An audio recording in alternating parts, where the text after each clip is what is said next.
Pemerintah akhirnya melakukan pembongkaran pagar laut sepanjang 30 km yang membentang di pantai utara Tangerang, Banten. Selain melibatkan TNI Angkatan Laut, pembongkaran juga dibantu oleh kelompok nelayan. Menteri Kelautan dan Perikanan Sakti Wahyu Trenggono menyebut pemerintah menyelidiki pihak yang memasang pagar laut. Selain itu juga menyelidiki mengenai adanya sertifikat hak milik dan hak guna bangunan di area dipagari tersebut. Sementara proses pidananya diserahkan ke kepolisian. Dengan Menteri ATR tentu kita akan melakukan penelitian atau penyelidikan. Kan kemarin ada 2 orang yang mengaku ya dari kelompok nelayan Pantura yang sudah disidik, tapi kan belum memenuhi unsur gitu loh. Artinya hukum karena kewenangan kita di administratif ya. Nanti kalau hukum itu adanya di kepolisian. Oke, nah, baik. ya gitu. Beda ya. Agak beda. Administratif denda. Administratif itu di kita. Kalau yang misalnya kaitannya dengan soal pidana atau hukum yang lain sesuai dengan pasal 49B Undang-Undang Cipta Kerja nanti ke Kapolri. Oke. Menteri Koordinator Bidang Infrastruktur dan Kewilayahan Agus Harimurti Yudhoyono mengakui adanya penerbitan sertifikat hak guna bangunan dan sertifikat hak milik di area pagar laut Tangerang, Banten. Menurut AHY, SHM dan HGB telah terbit sejak 2023. AHY meminta publik sabar menunggu hasil investigasi termasuk soal keterkaitan kelompok konglomerat dengan pembangunan pagar laut. Ketika itu saya tidak mendapat laporan apa-apa. Ya, sekali lagi yang kita ketahui ternyata itu sudah ada HGB-nya yang kita terus sedang kita investigasi. Sudah diinvestigasi oleh Kementerian ATR BPN. Ada keterkaitan dari pemilik HGB ini, ternyata dia satu grup sama Aguan Group, itu benar atau enggak? Ya, nanti kita tunggu hasilnya ya. Kita tunggu hasilnya. Saya juga akan ikuti terus apa yang sedang dilakukan oleh teman-teman di ATR BPN. DPR juga ikut merespon adanya SHM dan HGB di area pagar laut. Ketua Komisi 4 DPR Siti Hediati Haryadi Titik Soeharto menegaskan area laut bukan milik perorangan atau pribadi. Karena itu pembuatan sertifikat hak milik dan hak guna bangunan di area laut adalah melanggar hukum. DPR meminta keberadaan SHM dan HGB di area laut ditertibkan. Karena laut ini bukan milik perorangan atau milik korporasi. Ini adalah milik kita semua. Jadi yang melanggar hukum, mengkapling-kaplingkan tanpa izin, tentunya kami dari DPR, terutama Komisi 4, meminta untuk ini segera diselesaikan dan ditertibkan. Selain membongkar pagar laut, pemasangnya tetap harus diselidiki dan bertanggung jawab secara hukum. Pemerintah menargetkan pembongkaran tuntas dalam 10 hari. Tim Liputan, Kompas TV.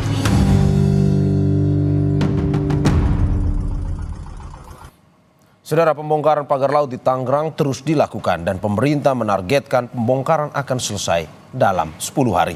Namun yang menjadi pertanyaan, siapakah pemilik pagar laut di Tangerang? Benarkah ada keterkaitan konglomerat dalam proyek ini? Kita bahas secara lengkap bersama sejumlah narasumber.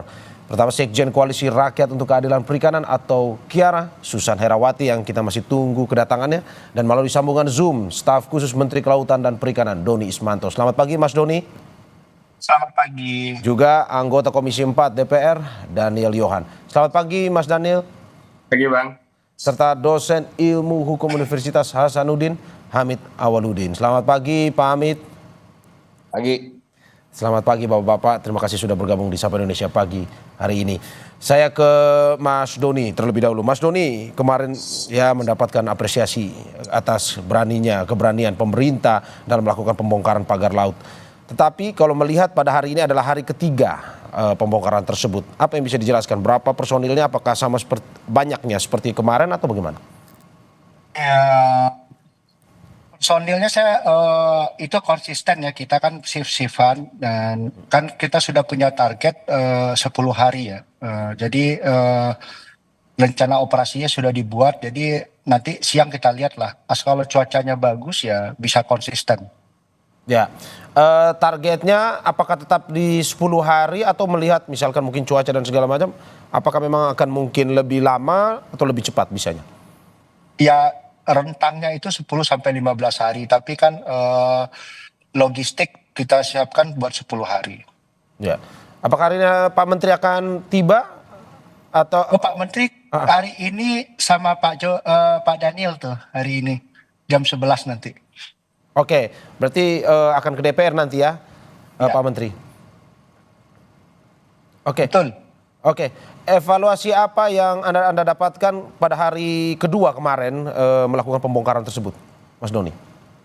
Ya, memang ada yang bambunya ditanam sudah keras ya, sudah terlalu dalam. Nah itu butuh agak effortnya, harus hati-hati Ya. biar tidak merusak ekosistemnya. Ya. Selain itu pergerakan kapal harus diatur juga. Ya. Dengan nelayan-nelayan yang hadir kemarin, apakah hari ini akan ikut juga membantu pembongkaran? Masih. Kan ya? ada KNTI juga ikut bantu kan. Oke. Saya ke Mas Daniel. Mas Daniel, melihat evaluasi kemarin, Anda kemarin juga ikut langsung berada di lapangan dalam proses pembongkaran pagar laut tersebut. Evaluasi apa yang Anda catat kemarin? Ya, terima kasih. Yang pasti ada dua hal ya yang langsung kita rasakan. Yang pertama adalah dipastikan tidak mungkin pagar laut ini dilakukan swadaya oleh nelayan. Ya. Karena tentu biayanya sangat tinggi, kerumitannya sangat rumit, jadi sangat jauh lebih mahal, sangat jauh lebih berat daripada kita menancapkan bambu di daratan. Ya. Itu pertama. Yang kedua adalah pasti menyulitkan nelayan dan masyarakat untuk akses terhadap laut, baik untuk menangkap ikan sebagai nelayan maupun dalam konteks transportasi ya. Jadi kita membayangkan itu sejauh 30 km itu masyarakat tertutup aksesnya terhadap laut. Kalau di daratan ya, saya membayangkan seperti masyarakat terpenjara di dalam sebuah benteng. Ya. Sejauh 30 km sehingga mereka tidak bisa kemana-mana. Ya. Jadi dua hal itu yang ya langsung kita rasakan ya.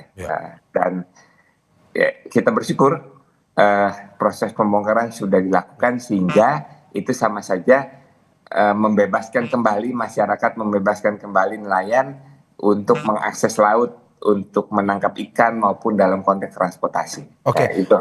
Hari ini DPR akan bertemu dengan Menteri KKP. Apa yang akan ditelisik? Apakah kemungkinan akan menelisik terkait dengan keterkaitan adanya konglomerasi atau konglomerat yang ikut dalam pembangunan pagar laut ini atau bagaimana? Ya, semua aspek tentu akan ditanyakan oleh Komisi 4, termasuk siapa yang mendalangi, siapa yang membiayai, siapa yang bertanggung jawab.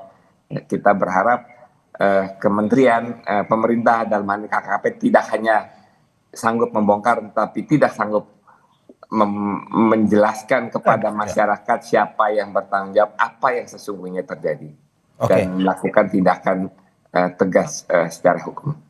Oke, Mas Daniel, dari hasil pendalaman dari DPR sendiri, apakah betul ini untuk reklamasi seperti yang diinfokan? Kalau lihat dari jalurnya, dari petanya, seharusnya ya seperti itu ya.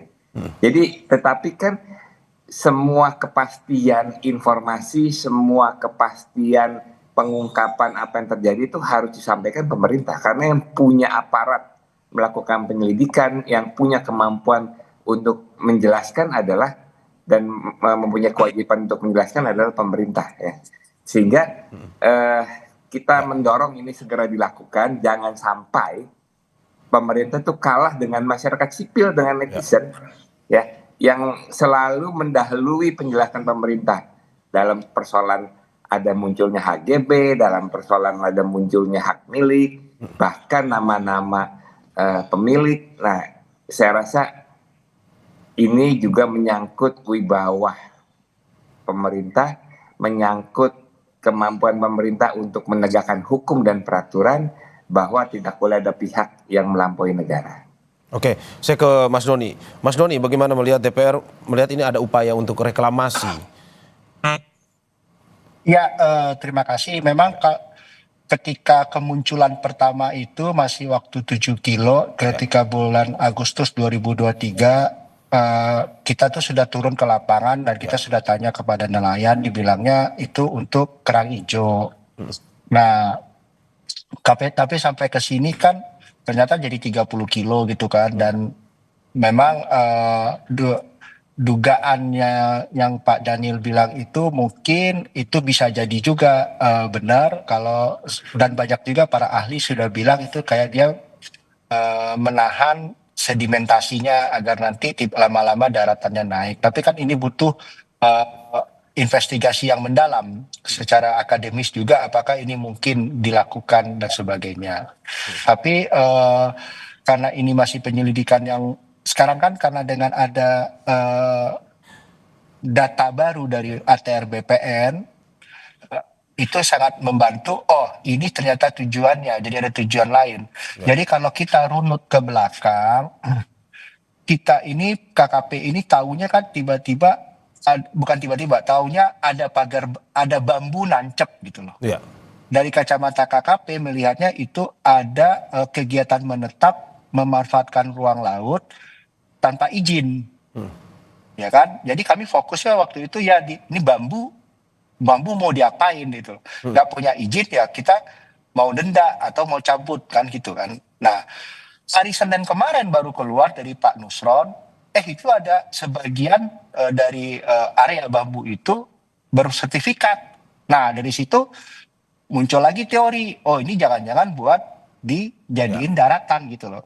Nah, ini juga menguatkan dugaan kenapa ketika siapapun yang membuat bambu ini, dia seperti itu, dia merasa memiliki dokumen ternyata kan. Ya, karena dia merasa memiliki dokumen dan dia merasa punya legalitas, dia lakukan itu. Ini saya bicara setelah muncul statementnya Pak Nusron ya. Jadi saya juga memakai analisa saintifik aja. Oh ya seperti ini. Karena dari awal kita menduga nih bambu buat apa? Apa untuk memang buat, karena ada yang ngaku buat budidaya kerang hijau dan sebagainya. Nah, data yang diungkap Pak Nusron ya, oh ternyata orang ini berani seperti ini ya karena dia merasa punya dokumen gitu loh. Nah makanya ini pintu masuk paling enak untuk penyelidikan ini adalah kita dari bukti-bukti di tempatnya Pak Nusron, karena di situ kan jelas tuh semuanya. Makanya kita lagi nunggu nih, kemarin Pak Nusron bilang dia lagi melakukan penyelidikan di internal. Nah dari situ kita akan mungkin ini sudah karena kami sanksinya administratif, wah ini harus dibawa ke, mungkin nanti bisa dibawa ke aparat penegak hukum lainnya, dalam hal ini kepolisian, karena mungkin ada unsur pidana dan sebagainya, bukan lagi masalah administratif gitu loh. Ya, Mas Doni, apakah di awal ketika KP turun itu tidak menaruh curiga karena kan 7 km dengan pagar bambu yang begitu besar hanya untuk budidaya kerang hijau, apalagi sampai saat ini hingga 30 km? Ketika bulan Agustus itu KKP sudah turun bersama DKP-nya dan kita kumpulkan itu nelayan di situ. Mereka ngaku itu buat kerang hijau gitu loh. Ya. Jadi waktu itu tidak menaruh curiga bahwa ini dengan pagar bambu sebesar ini bukan untuk kegiatan lain tapi hanya untuk kerang hijau ya? Waktu bulan Juli Agustus ya kita ngomongnya ya. Ya. Dan karena itu beda-beda Mas. Ini yang disorot Kompas TV kan yang garis yang kayak pancang gitu ya. Ada juga dia berbentuk ya, memang menyerupai kayak dia lagi penangkaran kerang hijau, ada juga di titik-titik yang lain gitu loh. Oke, saya ke Pak Hamid. Pak Hamid, melihat ini kisruh terkait dengan pagar laut ini, pada akhirnya melihat bahwa ini pagar laut bersertifikat, sudah lama tetapi baru terungkap. Ini tanggapan Anda seperti apa? Ya, pertama saya ingin katakan ini adalah deklarasi ditaklukkannya negara oleh oligarki. Itu statement pertama. Beruntung kita punya presiden yang tegas memerintahkan kebutuhan. Lebih beruntung lagi ada Pak Nusron yang mau membuka tabir siapa pemiliknya. Masalah utamanya adalah pelanggaran hukum secara sistematis. Karena ada sertifikat hak bangunan dan hak milik perorangan. Anda tahu kan, tidak mungkin ada sertifikat hak guna bangunan dan hak milik di air. Ya, sertifikat seperti itu adanya di darat, tanah. Nah, bagaimana kalau air mau dikonversi harus ada reklamasi dulu. Dan izin reklamasi itu ribet, panjang urusannya. Ada feasibility study-nya, ada perspektif lingkungannya, dampak sosial ekonomi politiknya gimana. Ini belum ada izin reklamasi, tiba-tiba ada sertifikat hak milik. Akal sehat dong dipakai. Di mana? Dari prosedur saja sudah jelas ada pelanggaran. Oke, berarti Anda mau mengatakan bahwa ini sebenarnya tujuannya untuk reklamasi ke depannya? Saya percaya, karena kalau Anda lihat sesuai dengan statement Pak Menteri Nusron, ada bidang-bidang kan, bidang-bidang itu yang disertifikatkan. Artinya properti ini maksudnya, sudahlah, mari kita berhenti bernyanyi ada dusta di antara kita. Sudahlah, negara mau ditaklukkan oleh oligarki. Kenapa kita harus bohong-bohongan? Yang saya sesalkan kemarin itu level di bawah, desa, lurah, camat, bupati tidak bicara, seolah-olah semua ini ditutupi. Ini kan kalau tidak ada Pak Nusron yang bersuara kencang siapa pemiliknya, ini kan jadi samar ini semua, temaram, kita saling mencurigai. Udahlah, jadi gini aja deh. Pak, tapi kan tapi kan sanksinya kan dikatakan secara administratif. Apakah mungkin bisa dibawa ke ranah pidana dan seperti apa? Harus dibawa ke pidana. Karena ini kan penipuan. Ada prosedur hukum yang dilanggar kan? Ya, seperti apa, Pak? Ya, tadi saya sudah bilang, bagaimana mungkin ada sertifikat tanpa ada reklamasi. Sertifikat itu di darat, di tanah, bukan di air, Bung. Dan ancaman pidananya apa, Pak? Kenapa? Ancaman pidananya? Saya nggak tahu detail ancaman pidananya, pasti ada pidananya. Maka yang saya bayangkan negara hadir untuk memproses semua yang terlibat. Apakah itu oligarki, apa itu aparat yang memproses pensertifikatan ini. Kedua, jangan sama sekali terkecoh. Pemilik perusahaan, oligarki ini mau berkelit, oh saya tidak tahu, itu manajemen. No. Ini proyek mega dahsyat, 30 km. Tidak mungkin ada pemilik tidak mengetahui ini, karena menyangkut anggaran. Tidak mungkin. Ini kan triliunan, Bung. Jangan lagi negara dipecundangi oleh oligarki, pemilik perusahaan. Oh saya nggak tahu itu manajemen. No, itu bohong semua. Saya ke Pak Mas. Saya ke Mas Daniel. Mas Daniel melihat bahwa ini seperti yang dikatakan oleh Pak Hamid, di atas laut tidak boleh sebenarnya ada. Ini pun ada aturan di aturan Mahkamah Konstitusi bahwa tidak ada pemberian hak milik penguasaan tanah itu kepada siapapun, terutama di atas laut. Ini DPR melihatnya seperti apa ini ke depan? Ya, meskipun masyarakat pesimis ya dalam pengertian apakah ini menjadi kasus yang berulang kali tidak terungkap secara tuntas dan tidak diatasi secara final ya. Tapi kita tetap optimis karena kita juga surprise bahwa ternyata pemerintah menunjukkan sikap tegasnya ya. Pertama merespon cukup cepat sampai sekarang melakukan pembongkaran ya. Nah, kita tadi dibilangkan waktu sampai 10 hari ya, tapi 10 hari ini bukan hanya tuntas dalam membongkar tetapi tuntas dalam mengungkap dan melakukan tindakan hukum. Saya ke Mas Doni. Mas Doni, statementnya sebelum mungkin akhirnya akan mengikuti acara juga terkait dengan evaluasi ke depan, apakah mungkin saja KKP ini akan berhenti di pembongkaran pagar laut atau bagaimana instruksinya ke depan? Oh tidak, seperti kemarin Pak Daniel juga mendengarkan statementnya Pak Menteri di press conference, penyelidikan jalan terus. Ya, apalagi sekarang dengan ada Pak dukungan juga dari ATR BPN dengan mereka menyelidik. Tapi saya tadi dari Pak Hamid itu sangat benar sekali. Kalau mau mencari bukti-bukti kuat itu dari yang tempatnya Pak Nusron, itu lebih mudah. Tapi kan untuk seperti itu, kalau memang ada dugaan-dugaan pidana, ya kita harus berkoordinasi dengan aparat penegak hukum. Oke, terima kasih Mas Doni Ismanto, staf khusus Kementerian Kelautan dan Perikanan atas apa yang disampaikan pada hari ini penjelasannya. Dan saudara, kita masih tetap akan bersama anggota Komisi 4 DPR Daniel Johan dan juga dosen Ilmu Hukum Universitas Hasanuddin Hamid Awaludin di segmen berikutnya. Jangan kemana-mana saudara, usai jeda berikut.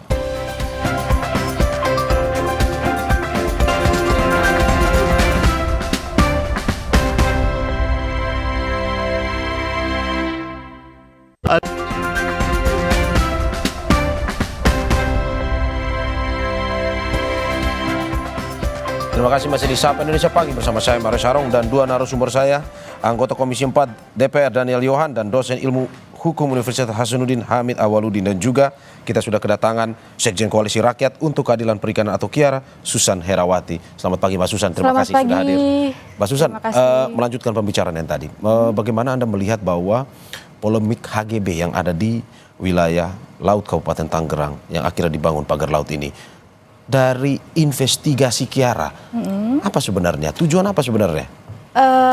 Begini ya, jadi ada garis waktu gitu atau timeline yang kemudian menarik untuk kita telaah. Pertama adalah di 2023 sebenarnya itu ada integrasi tata ruang darat dan laut gitu ya. Baru kemudian menyusullah di bulan Agustus keluar HGB itu gitu. Baru kemudian di 2004 pagar-pagar ini mulai dibangun sebenarnya. Artinya memang pagar ini memang disiapkan untuk satu proyek yang besar. Kalau melihat dari polanya sebenarnya ini adalah reklamasi atau penimbunan pesisir gitu ya untuk kepentingan bisnis gitu. Karena kenapa kami bilang seperti itu? Karena nyaris tidak mungkin ini untuk kepentingan nelayan gitu. Karena dari pagarnya, dari metode dia membangunnya gitu ya. Ini memang sangat lekat dengan kebiasaan pembisnis yang kemudian mau melakukan reklamasi atau penimbunan pantai. Itulah mengapa pada akhirnya perusahaan-perusahaan yang menerima HGB ini berafiliasi dengan bidang usaha real estate itu ya? Iya, betul sekali. Memang itu, dan sebenarnya ini sudah diketahui oleh masyarakat ya dari 2024 gitu. Ya. Gitu. Jadi bukan rahasia gitu sebenarnya ya. Dan menariknya adalah dari proses itu kalau kita lihat kan HGB di perairan keluar itu aja sudah satu barang yang aneh gitu ya. Karena di perairan itu tidak bisa sebenarnya. Betul. Gitu, karena itu bertentangan dengan putusan Mahkamah Konstitusi nomor 3 tahun 2010 gitu. Ya. Oke, kalau dari KIARA melihat sendiri bahwa apakah memang sebenarnya awalnya itu apakah memang untuk, dalam arti tadi penjelasan KKP pada saat masih 7 km untuk keperluan penangkaran kerang hijau, ataukah memang dari awal memang sudah disiapkan untuk ini? Ini diskusi yang menarik. Kalau kemudian narasi yang dibangun kan banyak ya, ada abrasi, ada kerang gitu ya. Setahu dan sepengalaman kami ini bukan begini metodenya gitu. Jadi pagar ini sebenarnya buat apa? Itu yang jadi pertanyaan. Karena kalau orang yang melakukan budidaya kerang itu nggak butuh pagar seperti itu sebenarnya. Apalagi panjang sampai 30 kilo ya. Kemudian yang menariknya adalah sebenarnya kan kalau kita lihat dari atas itu dia ada kotak-kotak kan gitu. Nah ini yang sebenarnya jadi pertanyaan, itu buat apa kotak-kotaknya? Apakah mungkin ini untuk mengukur sebenarnya bidang perairan gitu ya, untuk mempermudah nanti kalau kemudian memang pasir itu mulai masuk gitu. Anda melihat juga tidak pernah ada niat untuk restorasi pemulihan laut? Ini ya sebenarnya kalau restorasi bukan begini juga metodenya gitu. Karena kalau dilihat material pagarnya itu kan sebenarnya ada pemberat di bagian bawah gitu. Dan itu sak-sak pasir yang kemudian ditanam, dan itu sebenarnya yang paling sulit sekarang untuk dicabut, untuk ditarik gitu ya keluar gitu. Itu yang sangat melelahkan buat kawan-kawan yang hari ini membongkar pasti. Gitu. Kalau melihat ada HGB, tadi Anda melihat ada sesuatu yang aneh. Kong kali kong atau bukan sebenarnya? Sudah pasti iya gitu. Ini HGB yang keluar 100 hektar ya. Kalau kita lihat artinya bukan panjang yang atau lebar yang sedikit, tapi menariknya kalau temuan KIARA sebenarnya persil tanah di area tersebut itu melampaui apa yang disebut oleh Menteri ATR. Jadi Menteri ATR mengatakan ada 100 hektar, tapi sebenarnya temuan KIARA itu ada 515 hektar. Artinya ATR BPN seharusnya membongkar lagi 415 persil tanah atau hektar gitu ya. Yang kemudian kita harus tahu sebenarnya ini punya siapa HGB-nya. Ini yang belum diungkap oleh Bapak Nusron gitu.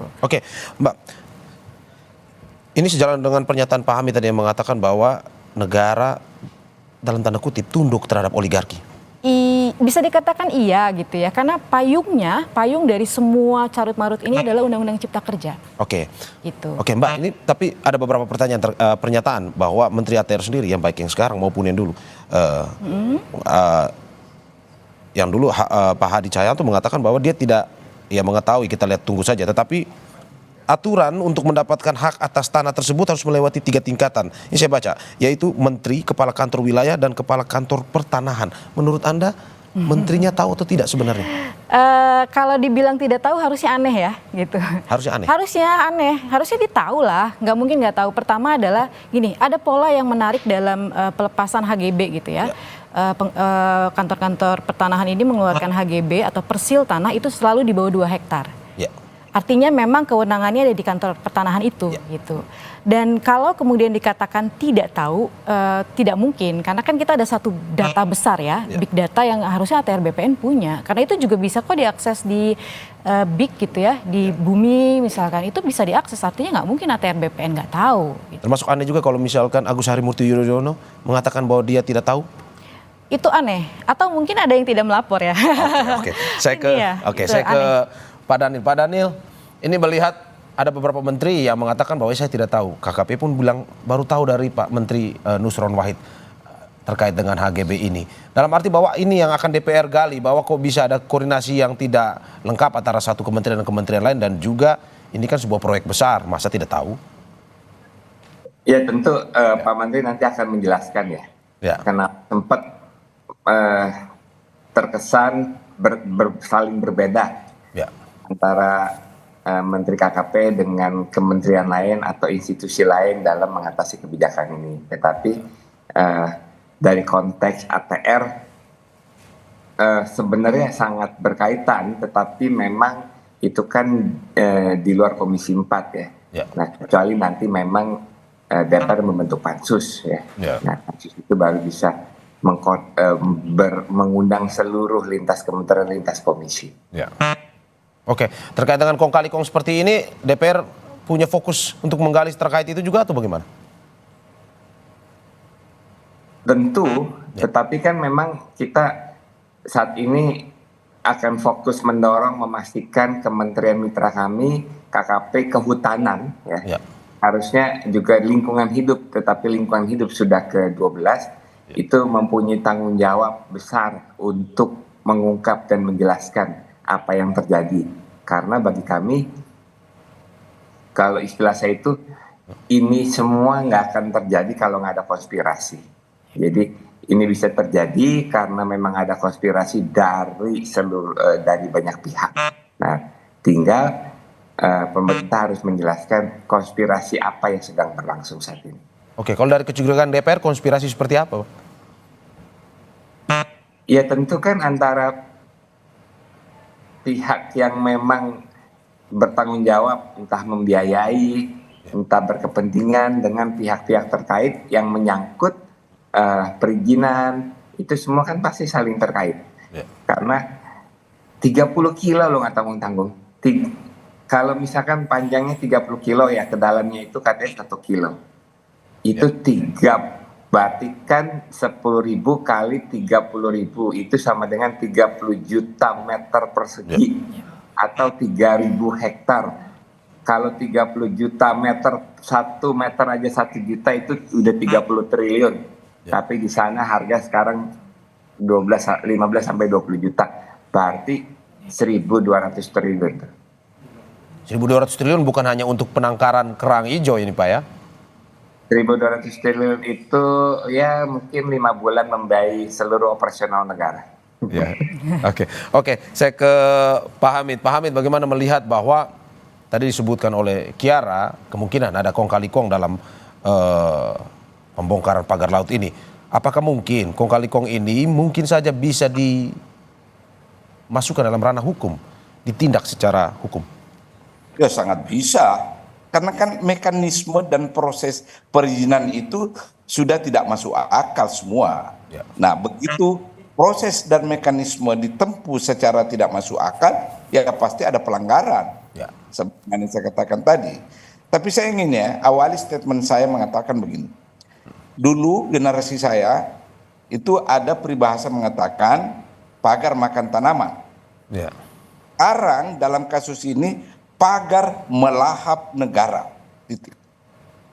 Ya. Jadi pagar makan tanaman, sekarang era kita ini pagar melahap negara. Ini kan perbuatan oligarki mempecundangi negara. Nah, apakah ada kong kali kong? Yes, ada kong kali kong dari aparat. Mulai dari bawah dulu kita lihat ini. Kan tidak mungkin ada proses persertifikatan kalau tidak ada rekomendasi lurah, Pak Desa, ya, kemudian naik sampai kantor BPN kabupaten kota dan sebagainya. Ini masih persekongkolan ini, Bung, masih sistematis. Sudahlah. Ini saya bersyukur ya, ada seorang menteri namanya Nusron Wahid yang mau membuka tabir ini. Dan jantan menyebut nama-nama PT. Ditelusuri itu. Oke, ditelusuri dalam arti bahwa menurut Anda pihak pemerintah harus menindak swasta-swasta yang ikut membangun program. Jangan hanya di direksi perusahaan, pemilik perusahaan. Ya. Ini kan sekarang kong kali kong pemilik perusahaan. Kalau ada masalah yang dikorbankan direksi kan, wah saya nggak tahu itu manajemen. No, nggak mungkin lah itu, Bung. Ini proyek mega besar. Pasti ini perencanaan dari pemilik perusahaan. Saya merasa tidak adil kalau yang diproses hanya direksi, pemilik perusahaan. Oke. Saya ke Pak Daniel. Pak Daniel, apakah mungkin DPR akan memanggil swasta-swasta yang ikut dalam pembangunan pagar laut ini? Ya, sejauh ini kita sedang mengagendakan ya. Jadi selain raker kita akan melakukan RDPU. Ya, nggak hanya yang sempat muncul namanya, tetapi juga nelayan masyarakat yang terdampak dari adanya pagar laut ini. Kita ingin mendengar secara utuh sehingga kita lebih tahu jejaknya, petanya itu seperti apa sih sebenarnya yang terjadi. Oke, kita akan telusuri jejaknya. Kiara mungkin punya hasil investigasinya dari pengusaha-pengusaha yang ikut, katanya ada konglomerasi besar untuk dalam pembongkaran pagar laut. Benar? Ini ada hubungannya dengan PIK 2 atau bagaimana katanya? Gini, sedari awal saya rasa Kiara adalah salah satu organisasi yang bilang bahwa ini reklamasi. Nggak mungkin enggak gitu ya. Karena melihat dari bagaimana polanya, kemudian juga bagaimana pagar ini terbangun gitu ya, kemudian juga dari penuturan masyarakat sendiri. Gitu. Dari awal masyarakat itu sudah tahu bahwa ini ujung-ujungnya adalah PIK sebenarnya. Sudah disebutkan secara terang benderang. Nah, kalau dilihat dari peta putaran pagar ini berdiri, itu berdekatan juga dengan proyek yang hari ini ada di sekitaran situlah ya, proyek-proyek besar mega proyek ini gitu. Dan ini tentu punya PIK gitu. Kalau kita lihat ya, karena tidak mungkin ada perusahaan lain gitu ya atau konglomerasi lain lah yang kemudian merangsek daerah situ, karena itu memang sudah menjadi area main mereka gitu.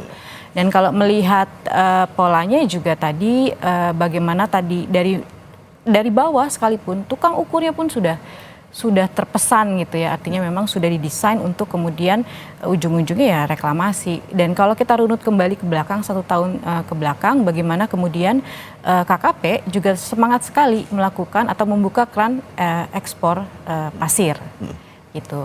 Kalau kami lihat sebenarnya dari polanya, kalau ini benar jadi ya nggak ketahuan seperti ini, kemungkinan terbesar itu perairan seputaran Tangerang, termasuk salah satu pulau yang kami indikasikan Pulau Tunda, itu kemungkinan pasirnya akan diambil dan diisi di situ.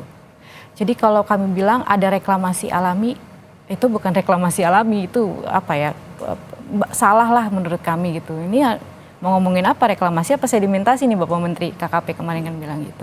Karena kami lihat kalau memang mau apa ya naruh sedimentasi di situ itu butuh waktu berapa lama, nggak mungkin gitu. Jadi ini memang penimbunan, udah itu aja. Dan ini satu-satunya kemungkinan terbesar adalah ya perusahaan tadi yang konglomerasi tadi. Gitu. Ini tidak mungkin dilakukan oleh nelayan kecil dalam arti pembangunan pagar laut tersebut? Nelayan prinsipnya adalah dari sepanjang pengetahuan saya, nelayan itu tidak pernah memagari lautnya. Kalau kakak pernah ke sana, mereka selalu bilang ada ruang kan untuk perahunya. Ya. Itu kecil Kak. Bayangkan kalau nelayan itu pulang malam, mereka harus cari jalan. Karena kan pagar ini merubah pengetahuan mereka tentang titik mereka pulang gitu. Ini yang kemudian tidak dipahami sama orang yang bicara soal ini, soal nelayan gitu. Gak bisa, mereka ini kecil sekali untuk perahu gitu. Karena kami menelusuri dan muter. Ini kan yang dilihat, ini pagarnya beda-beda ya, termasuk di Keramat itu pagarnya terlalu rapat sebenarnya. Gak mungkin untuk nelayan. Kalau breakwater bukan begini juga gitu. Memang bambu mungkin ya, tapi tadi dia basis analisisnya apa gitu, risetnya apa gitu untuk kemudian memutuskan bahwa memang pagar ini untuk breakwater. Kalau kemudian budidaya nggak begini metodenya. Dan ingat ya, kalau seluas 30 kilo, kerang hijau itu bukan komoditi yang memang jadi target ya. Gitu. Kalau tambak mau dorong tambak apa gitu, itu yang menjadi pertanyaan. Kalau misalkan pada akhirnya tidak ada kejadian ini, tidak ada polemik ini, wilayah mana saja yang mungkin tadi Kiara sebutkan akan menjadi proyek dalam tanda kutip reklamasi nantinya? Yang pasti 6 kecamatan itu ya, 6 kecamatan dan kalau kita lihat sebenarnya kemungkinan terbesar itu ya dia akan luas ke samping juga, dan juga yang paling kami takutkan adalah kalau ujungnya reklamasi ini perairan sekitaran Jawa Barat ya, termasuk Tangerang, ya Banten, kemudian Pulau Tunda itu menjadi salah satu pemasok untuk pasirnya. Jadi kerusakannya akan berganda, baik itu yang ditimbun maupun yang diambil pasirnya. Gitu. Jadi akan ada banyak ribuan orang yang akan kehilangan profesinya. Sebenarnya paling menakutkan bagi nelayan itu sederhana kok. Mereka tuh takut nggak bisa melaut. Dengan dipagar aja itu mereka pasti pusing banget. Gitu. Oke, dengan reklamasi ini akan membatasi gerak nelayan atau kan pasti mematikan mata pencarian? Saya sampaikan bahwa saya menjadi saksi bagaimana kawan-kawan saya di pesisir itu beralih profesi gara-gara mega proyek seperti ini. Ada alih profesi? Banyak. Marunda Kepu. Yang kemarin ribut soal reklamasi 17 pulau, Pulau G. Itu banyak loh, ketika Pulau G itu terbangun, banyak kawan-kawan kami yang kemudian alih profesi jadi buruh sawit. Gitu. Apa negara pernah memikirkan, apakah konglomerasi itu pernah memikirkan, apakah pemangku kebijakan pernah memikirkan alih profesi ini? Enggak gitu, karena bagi mereka ya tadi dia, bagaimana melegalkan proyek-proyek ini. Dan ingat, kasus keluarnya HGB seperti ini, ataupun SHM yang bermasalah, bukan terjadi di Tangerang. Bukan hanya terjadi di sini, tapi aku rasa ini jadi tugasnya Pak Nusron ya untuk kemudian mengecek semua HGB yang ada di pesisir. Jangan-jangan banyak, karena di Pulau Pari misalkan, bagaimana perusahaan itu bisa memiliki 90% pulau gitu. Dan ada izin reklamasi yang kemudian dikeluarkan oleh KKP juga gitu. Oke. Itu yang menakutkan. Saya ke Pak Daniel. Pak Daniel, bagaimana melihat ini? Ini destruktif sekali apa yang akan dilakukan kalau dari penjelasan Kiara. Mungkin saja kita akan kehilangan nelayan. Komisi 4 mungkin sudah tidak akan ada ini lagi audiensi dengan nelayan, terutama di wilayah Jawa Barat seperti yang dijelaskan Kiara tadi. Ya, makanya ini menegaskan kembali bahwa tupoksi KKP didirikan pertama kali itu adalah untuk membela nelayan.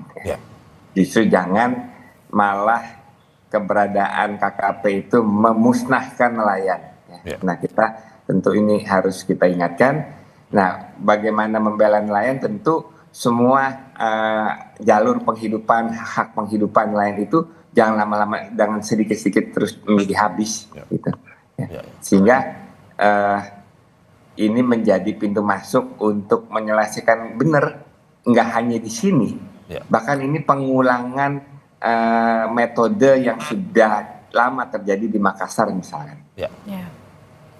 Nah, bahkan muncul selain di Jawa Timur, Surabaya, muncul lagi katanya udah ada HGB di Lampung, gitu. Nah, kalau kerusakannya ganda, kita khawatir sampai satu titik nanti yang sudah capek-capek dibangun musnah oleh bencana. Oke, Bang Daniel, ini apa sebenarnya usulan dari DPR sendiri pada akhirnya kepada KKP, mungkin juga kepada Kementerian ATR BPN, Pak Nusron, walaupun tidak selaras, tetapi apa usulan yang diberikan agar pada akhirnya mungkin saja ini kejadian-kejadian ini tidak hanya terjadi, ini yang baru satu ketahuan, tapi mungkin di daerah lain juga.